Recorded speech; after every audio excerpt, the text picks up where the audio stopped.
la chanteuse et comédienne tient dans Irrésistible son premier rôle majeur dans une série, disponible sur Disney+ dès le 20 septembre, et se révèle savoureusement délicate dans une comédie romantique moderne et inventive.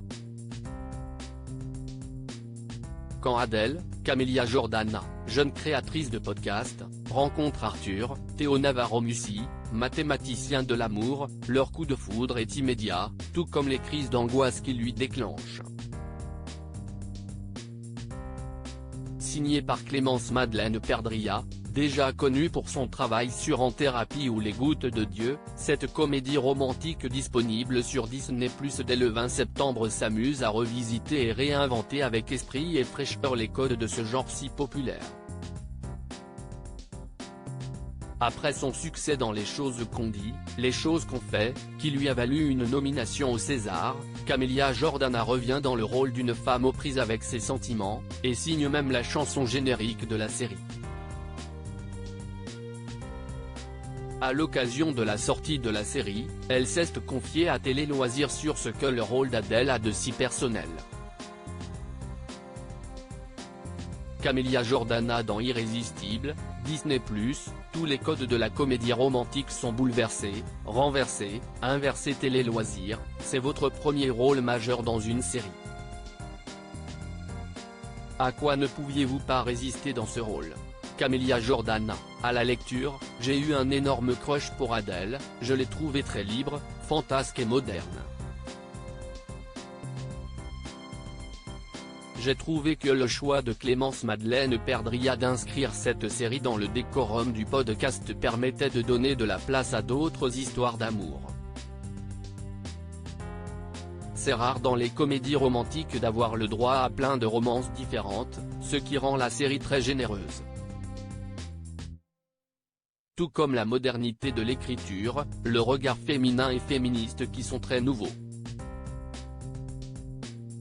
Clémence s'est approprié tous les codes de la comédie romantique et les a complètement bouleversés, renversés et inversés, ce qui m'excitait beaucoup. Vous avez principalement joué dans des films dramatiques, on vous retrouve ici dans une comédie assez décomplexée. Était-ce un défi de changer de registre? Ma manière de choisir mes projets n'est absolument pas régie par sa nature, s'il est vu comme populaire, indépendant, d'auteur ou non. C'est plutôt s'il est nécessaire pour moi de tout faire pour travailler mon personnage et de me donner tous les moyens possibles. Comme j'ai la chance d'être musicienne, et ma propre productrice, j'embarque beaucoup de monde avec moi sur mon projet artistique. Et le temps que je ne passe pas sur mon projet, je le consacre au travail de quelqu'un d'autre. Donc je fais toujours les choses par choix et par engouement évident et incontestable. Votre personnage, Adèle, fait des crises d'angoisse sous la pression de l'amour. Vous aussi, vous faites souvent face à la pression, sur les tournages, sur scène, médiatiquement. Est-ce quelque chose auquel vous êtes sujette? J'ai souvent eu des crises d'angoisse, j'ai appris à les gérer en travaillant sur ma santé mentale, ma tranquillité et mon état physique. Ça demande beaucoup d'efforts parce que quand on est capable de repousser ses limites au point d'arriver à un burn-out, c'est qu'on est sur un fil. Il m'a fallu apprendre à m'écouter et à faire respecter les limites. C'est vraiment un long chemin. Aujourd'hui, faire du sport, manger sainement et s'entourer de personnes non abusives, c'est la base pour aller bien, rire, note de la rédaction. Camélia Jordana, j'essaie d'apprendre à m'aimer. Vous jouiez déjà une femme amoureuse et sentimentale dans Les choses qu'on dit, Les choses qu'on fait d'Emmanuel Mouret. Reblote avec Adèle.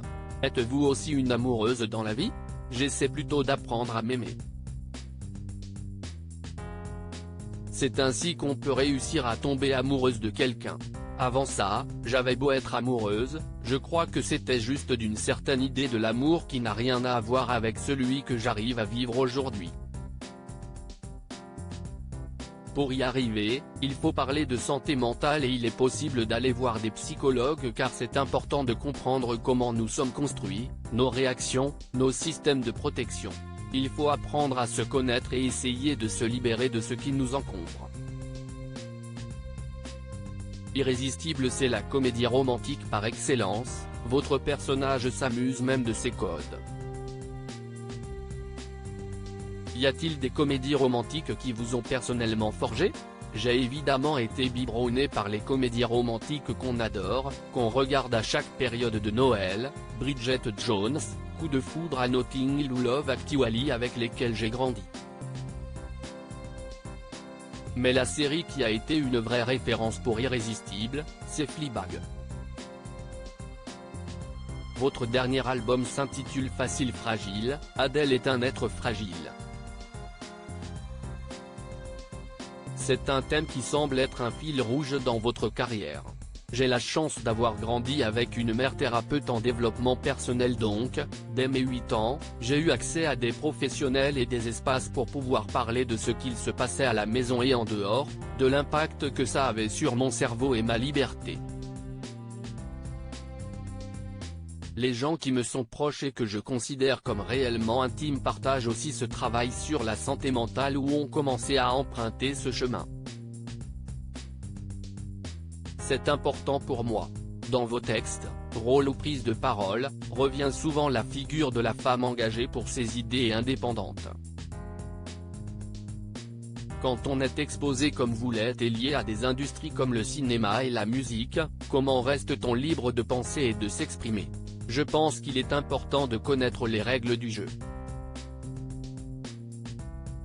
Quand on ne les connaît pas, on peut se faire prendre au piège, comme je l'ai vécu il y a 3 ans et comme j'en ai subi les conséquences pendant de longues années, suite à la polémique sur ses propos sur les violences policières, note de la rédaction.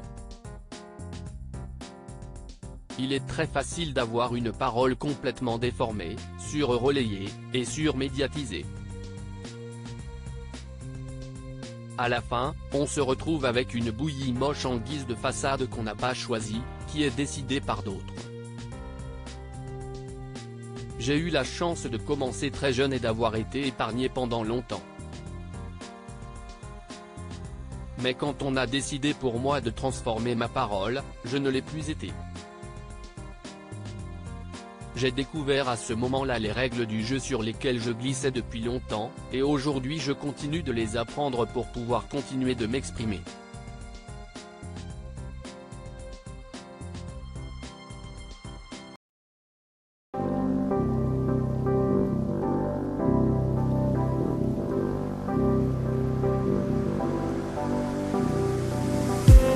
I just need